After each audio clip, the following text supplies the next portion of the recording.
coucou tout le monde. Aujourd'hui, on va faire une petite vidéo. Alors, je vais vous expliquer vraiment comment je fonctionne et tout ce que je fais pour le terrarium des Dinomyrmexa shukai. Donc, j'ai acheté ce qui me manquait parce que voilà, on n'en parle pas souvent assez, mais l'hydrométrie est très importante pour les espèces, surtout exotiques. Donc, je me suis fait un petit plaisir. On va sortir ça tranquillement pour l'abîmer.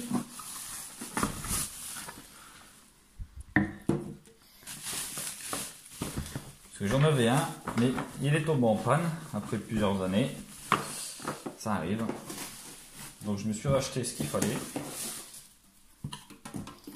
Donc je vais tout vous expliquer. C'est vraiment quelque chose qui marche vraiment bien.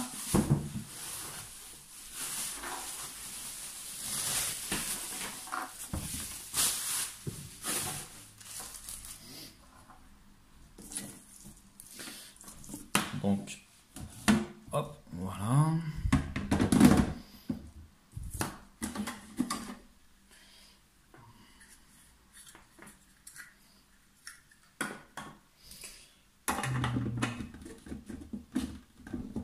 Voilà.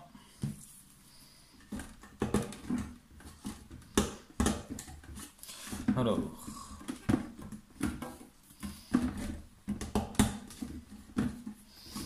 bon, forcément, si je mets mal,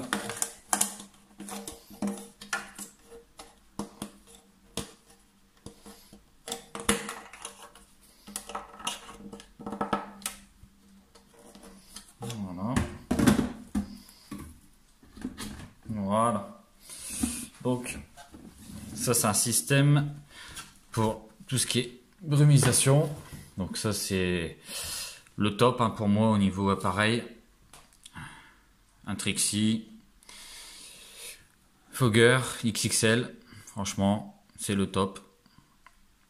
Et avec ça on va pouvoir faire une bonne hydrométrie dans un terrarium. C'est vrai qu'on n'en parle pas assez, mais voilà, c'est aussi important que la chaleur sur toutes les espèces exotiques.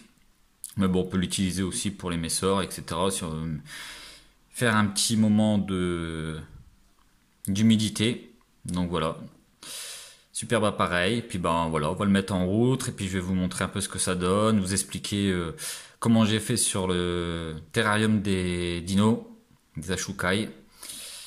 Parce que voilà, j'ai une belle réussite et on continue. Il faut, dans la fourmi rien n'est gratuit. Il faut mettre malheureusement de l'argent dedans si on veut quelque chose de top. Donc c'est très important d'avoir ce genre de système. Donc je vais pouvoir vous le montrer en fonction. Bon c'est parti. On va aller voir directement, le mettre en route et vous montrer ce que ça donne.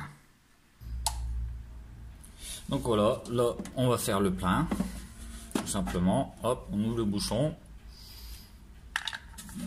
Hop. Et on va verser l'eau.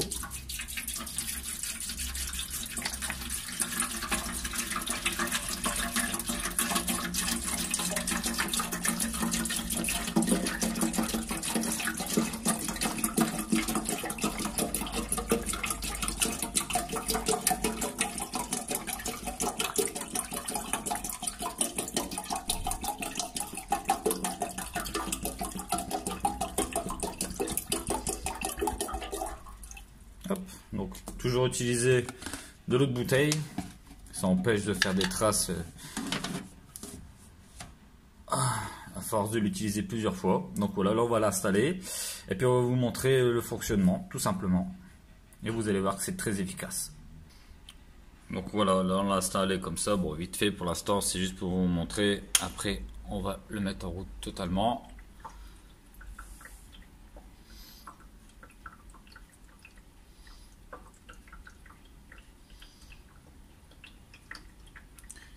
Et là, je vais vous montrer ce que ça donne là-haut. Et voilà, le système est mis en route. Donc là, on va avoir vraiment une brume qui va se faire dans tout le terrarium. Ce qui va permettre de mettre une meilleure humidité. C'est vrai qu'on n'en parle pas beaucoup de l'humidité, mais c'est quelque chose qui est aussi important que les températures. tout simplement. Surtout sur des espèces exotiques comme la Dino Ashukai, c'est très important. Donc ça va permettre aussi d'humidifier les plantes tout en douceur. Donc là on voit ça commence à bien se remplir tout doucement. Donc comment je fonctionne sur mon terrarium? Donc j'ai un couvercle en acrylique. J'ai une lampe pour le soir. En fait c'est une lampe reptile nocturne. Donc ça c'est vraiment du gadget, hein. C'est pas obligatoire, ça ne prouve rien. Ça c'est moi qui l'a mis. Je voudrais vraiment tester, voir ce que ça donne, si ça apporte quelque chose ou pas du tout. L'éclairage de nuit vraiment spécial pour reptiles. Donc ça c'est mon petit test à moi. J'ai une lampe chauffante qui est là-bas. Donc une 40 watts avec un thermostat qui est en dessous. Donc moi j'ai vraiment une température dans tout le terrarium, dans ce que je veux. Donc là on est à peu près à une trentaine de degrés à l'intérieur. Donc c'est vraiment pas mal. Voilà un peu ce que ça donne, hein. Et ensuite on est ici sur les tubes. Donc j'ai un thermostat indépendant de l'ampoule, un tapis chauffant pour chauffer les tubes, donc une température moins forte. Là on est à peu près à 25 degrés. J'ai toujours mon petit thermomètre dessus pour me donner exactement la température. Donc là on est à 25, donc impeccable. Dans les tubes je suis à 25, donc ça se passe très bien. Et voilà ce que ça donne.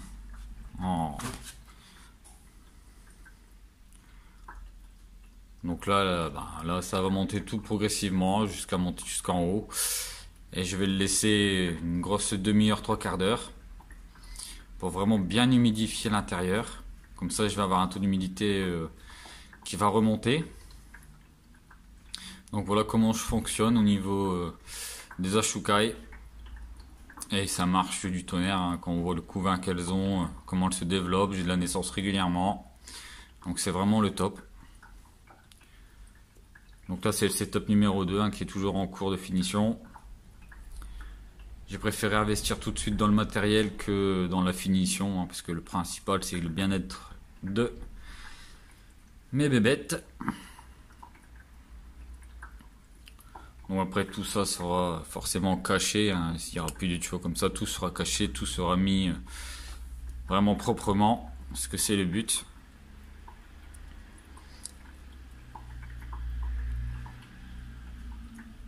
Voilà, c'est parfait. Sachant que là-bas j'ai un thermomètre collé à la vitre aussi. On utilise ça sur les aquariums. J'en ai mis un et ça marche super bien. Et elle se porte à merveille dedans. Mais là ça me permet de contrôler aussi si la brume rentre dans les tubes ou pas. Parce que j'aimerais bien que ça ne rentre pas dans les tubes. Bon apparemment ça ne rentre pas dans les tubes, donc c'est très très bien. Donc voilà comment je fonctionne. Avec toutes les infos que je vous ai données sur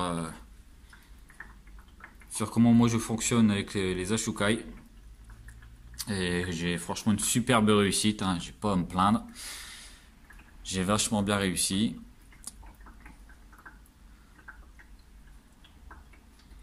C'est vraiment le top.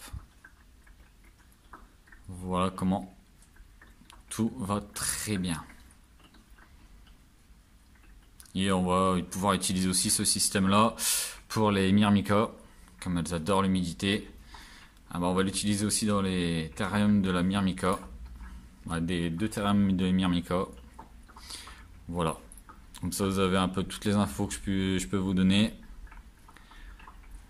Mais voilà, comme je répète toujours, on n'en parle pas assez de tout ce qui est humidité.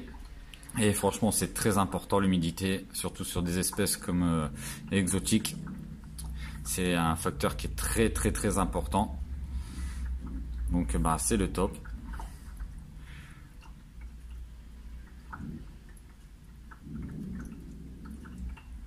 Parce que la chaleur c'est important, mais aussi l'humidité est très importante.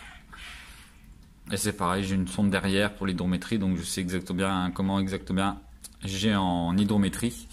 Ça c'est très important. Il faut tout avoir sous contrôle. Et voilà, grâce à ça, j'ai pu réussir sur cette espèce qui est vraiment assez compliquée, hein, pour ceux qui en possèdent. Je sais que c'est pas facile, mais là, moi en tout cas chez moi, ça c'est parti vraiment fort. Donc j'en suis très content. Donc là, bah, on va les laisser tranquillement. Comme ça, j'ai pu vous expliquer comment je fonctionne sur des terrariums, des Ashukai, tout simplement. Et franchement, j'ai un taux de réussite super. Comme ça, bah là, toute la brume va vraiment humidifier le sol, les plantes. Et je vais avoir un taux d'humidité qui va rester très bon à l'intérieur. Donc c'est vraiment le top. Voilà, j'espère que cette vidéo vous aura plu. C'était vraiment pour vous montrer comment moi je fonctionne au niveau des terrariums naturels. Parce que j'en ai 1, 2, 3 pour l'instant. 4 terrains naturels où j'élève plusieurs espèces, Myrmica, la Dino Ashukai et des Messors.